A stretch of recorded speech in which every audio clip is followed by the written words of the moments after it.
هنعمل النهاردة مع بعض الكوبيبة أو القرص بالرز واللحمة. هي نفس المقادير بتاعة كفتة الرز، ولكن بتبقى مختلفة جدًا تمامًا، إن إحنا بنطحن الرز وهنا بنخلّي الرز زي ما هو بس بننقعه شوية. جبت هنا نُص كيلو من اللحمة المفرومة، حطيت عليها معلقة من الكربوناتو، تمام، فرمتها لغاية لمّا تكوّنت العجينة دي. وجبت هنا خضرة محشي، حزمة كزبرة، حزمة بقدونس، حزمة شبت، بصلاية، 3 فصوص من التوم. جيت برضه ضربتهم هكذا في الكبة وحطيت عليهم اللحمة اللي أنا فرمتها، عشان يتكون لي عجينة كويسة جدًا متماسكة. حطيت عليها ملح، حبة ملح وحبة فلفل، ده مقدار معلقة من الملح ونُص معلقة من الفلفل، تمام. لو عايزة تبقى حراقة ممكن تحطي معلقة من الفلفل عادي. جيت هنا حطيت كوباية من الرز ونقعتها في مَيّة وصفيته.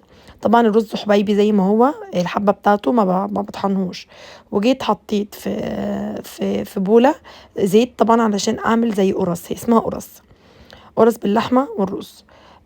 وهنا سلقت الكوبيبة طبعًا عشان أسلقها، حطيت فيها ملح وفلفل وورق لورا وطماطم، أي حاجة زي ما أنتِ بتسلقي، وبواقي الزيت اللي أنا كنت باقرّص بيه الكوبيبة.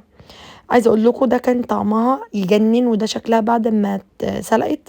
ممكن تفرّزيها طبعًا لتفريزات رمضان، مش هتقول لِك لأ طبعًا، هتبقى جميلة جدًا، جدًا، وبألف هنا وشفا. وطبعًا لمّا تيجي تقليها، بتقليها ببيض وطعمها يجنن، يا رب تعجبكم.